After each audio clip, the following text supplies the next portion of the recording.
सभी को प्रणाम। ममता की मूर्ति मारिया मोंटेसरी के बारे में आज हम उनसे प्रेरित होंगे, उनको जानेंगे। रोम के कुलीन परिवार में सन 1886 में जन्मी एक नन्ही सी बालिका जब 6 वर्ष की थी तब प्रारंभिक कक्षा की वार्षिक परीक्षा में उत्तीर्ण न हो सकी।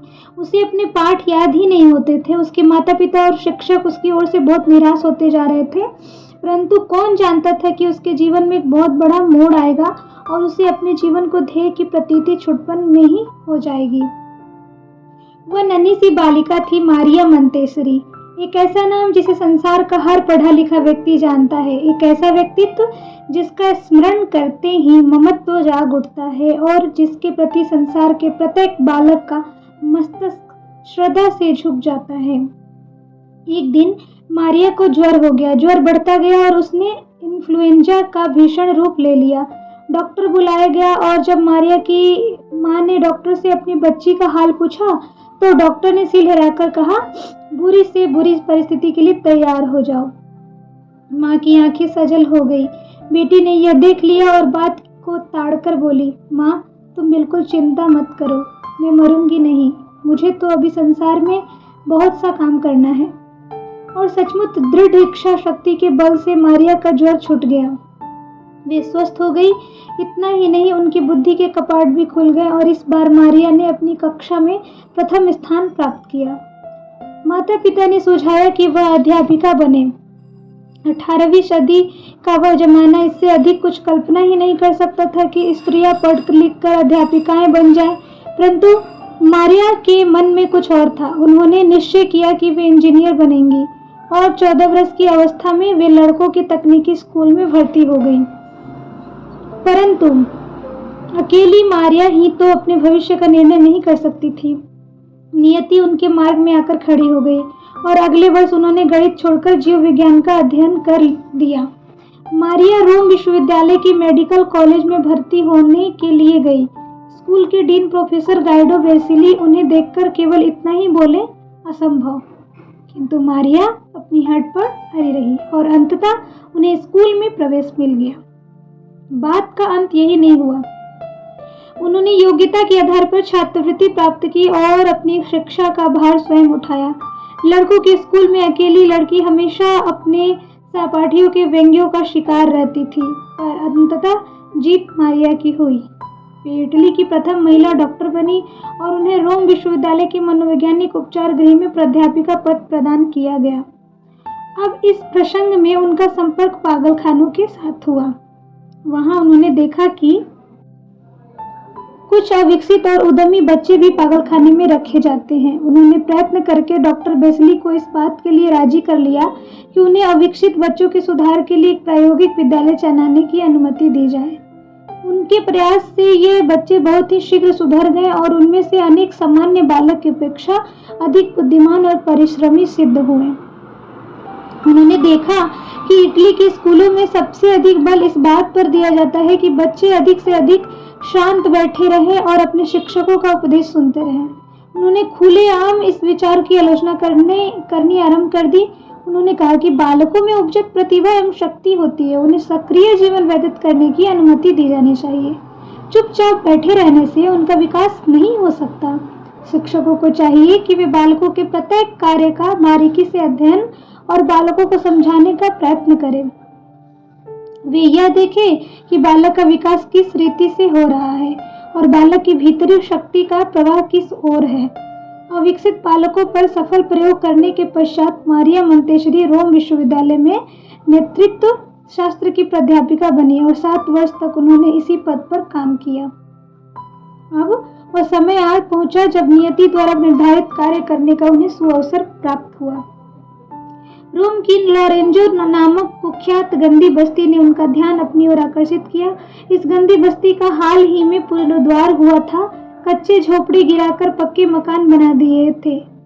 पर दिन में माँ बाप काम पर चले जाते और बच्चे स्कूल में पढ़ने के लिए पीछे रह जाते। नन्हे मुन्ने दिन भर इधर उधर धूल में खेलते और गंदी गालियाँ सीखते। मारिया ने जब यह देखा तो उनमें एक नई चेतना जाग उठी। मारिया ने लोरेंजो में अपना बाल मंदिर आरंभ कर दिया और 60 शर्मीले गंदे और कमजोर बच्चों के सहारे उन्होंने इस प्रसिद्ध मोंटेसरी शिक्षा प्रणाली का आविष्कार किया, जिसकी आज संसार में सर्वत्र प्रशंसा की जाती है। मारिया मोंटेसरी लिखाई पढ़ाई को प्रारंभिक शिक्षा का उतना महत्वपूर्ण अंग नहीं मानती थी जितना कि संस्कार को। वो सदा यही कहा करती थी कि जब बच्चे छोटे हों तब उन्हें सुसंस्कृत बनाया जाए और फिर उन्हें यह स्वतंत्रता दी जाए कि वे अपनी इच्छा के अनुसार प्रवृत्ति का चुनाव करें। उनकी मान्यता थी कि बच्चे की सबसे बड़ी आवश्यकता सुसंस्कार अर्थात सभ्यता है। हमें उसको सभ्य बनाना चाहिए, उसके भीतर आत्मनिर्भरता और अनुशासन की भावना उत्पन्न करनी चाहिए। वे इस बात पर इतना बल देती थी कि प्रसिद्ध मानस चिकित्सा शास्त्री सिगमंड फ्रॉयड ने एक बार उनकी प्रशंसा करते हुए यहाँ तक कह डाला था कि यदि संसार के सभी बच्चे मोंटेसरी प्रणाली से दीक्षित किए जाएं तो मनोविश्लेषण विद्या की आवश्यकता ही नहीं रह जाएगी। वे धैर्य को शिक्षा की कसौटी मानती थी। उनका विचार था कि बच्चे को सिखाने से पहले शिक्षक को स्वयं यह सीखना चाहिए कि बच्चे सीखना क्या चाहते हैं और उन्हें कैसे सिखाया जा सकता है। उनके विचार से शिक्षकों का काम केवल यह है कि बच्चों की ग्रहण शक्ति को मुक्त कर दे, उसे उत्तेजित कर दे और बाद में उसे अनुकूल समुचित दिशा प्रदान करे। मारिया ने लिखा है कि उन्हें सबसे अधिक प्रसन्नता यह जानकर हुई कि बच्चे दंड के भय अथवा पुरस्कार के लोभ से प्रेरित नहीं होते। वे केवल उस आत्मसंतोष से संचालित होते हैं जो उन्हें कार्य के फलस्वरूप मिलता है। जिस घड़ी वे जान पाते हैं कि उन्होंने कोई अच्छा या उपयोगी काम किया है, उसी घड़ी उनकी कार्य शक्ति ने अवरुद्ध द्वार खुल जाते हैं। 1912 में मारिया की पहली पुस्तक प्रकाशित हुई, जिसका नाम था मोंटेसरी शिक्षा पद्धति। पुस्तक प्रकाशित होते ही संसार के प्राय सभी देशों ने उनकी शिक्षा पद्धति अपना ली, परंतु दुर्भाग्य ऐसा कि उनके अपने ही देश इटली का तानाशाह मुसोलिनी उनके विरुद्ध हो गया और मारिया को इटली छोड़कर बार्सिलोना जाना पड़ा। बार्सिलोना जाते समय मारिया की आयु 64 वर्ष की थी। दुर्भाग्य से वहां भी स्पेन का गृह युद्ध छिड़ जाने के कारण अशांति फैल गई तथा कुछ ही दिनों बाद विद्रोही सैनिक कैथोलिक संप्रदाय के ईसाइयों इतावलियों को सताने लगे। एक दिन एक सैनिक दस्त मारिया के द्वार पर आकर खड़ा हो गया। मारिया ने जब यह देखा तो उन्होंने घर के सब बच्चों को इकट्ठा किया और उनसे कहा कि हम सबको एक दिन मर जाना है, किसी को आगे किसी को पीछे। आओ हम सब प्रार्थना करें कि हम जहाँ भी जाएं ईश्वर हमारा मार्गदर्शन करे। उन्होंने बच्चों में आत्मविश्वास भर दिया। सिखाने की यह अनुपम रीति थी। द्वार पर सैनिक दस्ते का कमांडर यह सब सुना रहा था। उसने दरवाजे पर लाल रंग से लिखा, इस मकान का सम्मान करो, यह बच्चों की एक महान माता का पवित्र मकान है, और वह वहां से चला गया। अपने अंतिम दिनों में उनके मन में अफ्रीका के बच्चों की चिंता उमड़ आई थी, परंतु वे अपनी इस इच्छा की पूर्ति नहीं कर सकी और 74 वर्ष की आयु में इस संसार में अपना नाम अमर कर विदा हो गई।